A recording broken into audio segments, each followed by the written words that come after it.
I moved into New York, and I moved into an apartment at 29 West 64th Street, and right across the street, right on the corner, was Broadway.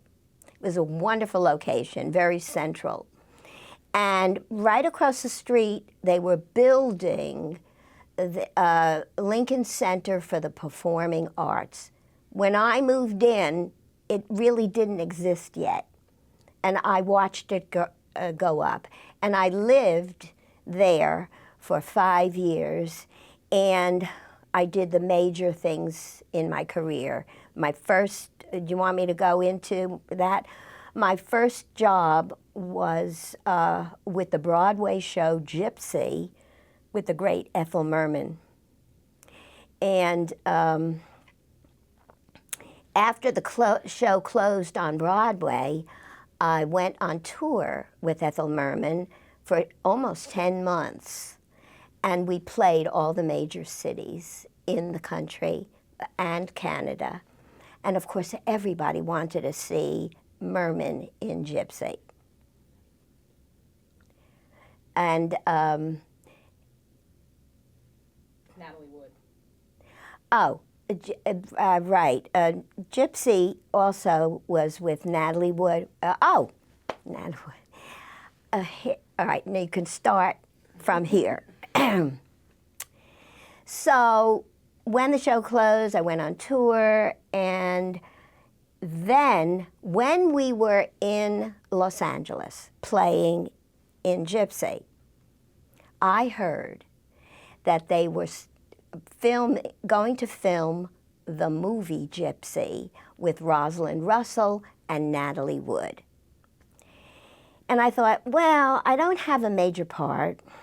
I'm playing like 5 different roles. I had wonderful costume changes, and it was a great experience for a little young person just starting out. But I thought to myself, you know what?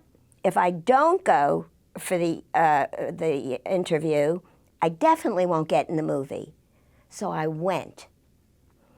And I was interviewed by Mervyn LeRoy, the great director, and he was producing the movie as well.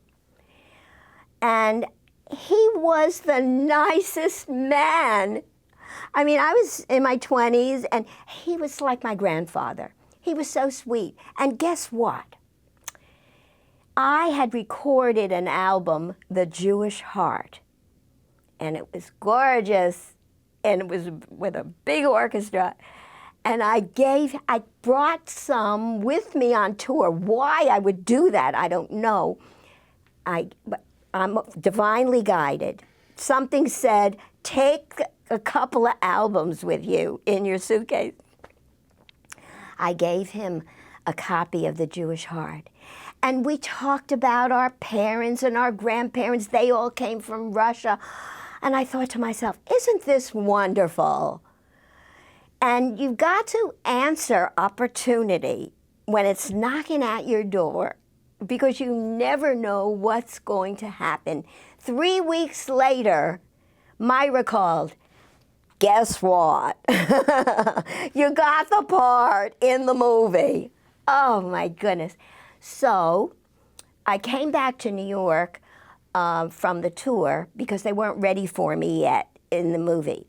And when they were ready, I flew out to Los Angeles, and I worked 6 weeks on my scenes. I'm in 2 scenes in the movie, and I wear glasses. I'm the only one with glasses and dark frames, you know, and I'm short, and, well, most of us are, you know, we're supposed to be kids.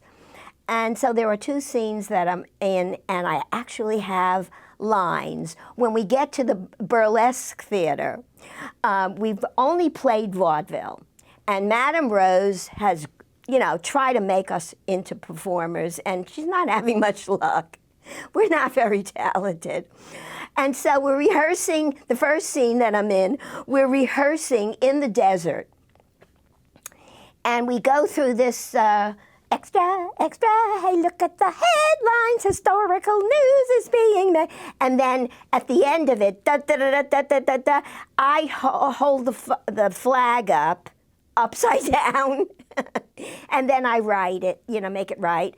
And then the next scene, we're driving to the burlesque theater, and we're in the burlesque theater. We don't even know what burlesque is, because Gypsy Rose Lee, was a very elegant stripper, and she knew how to do it, and she wrote books, and she was very unusual. She spoke French. And so we're in the backstage, and we look out at the theater, at the stage, from backstage, and there's all these naked women, we don't know what's going on. And I said, it's a real live theater with a real live stage. Don't you love it? And then somebody says, look at that. And then or that. And I point to another, It was just so much fun. So that was my experience with Gypsy.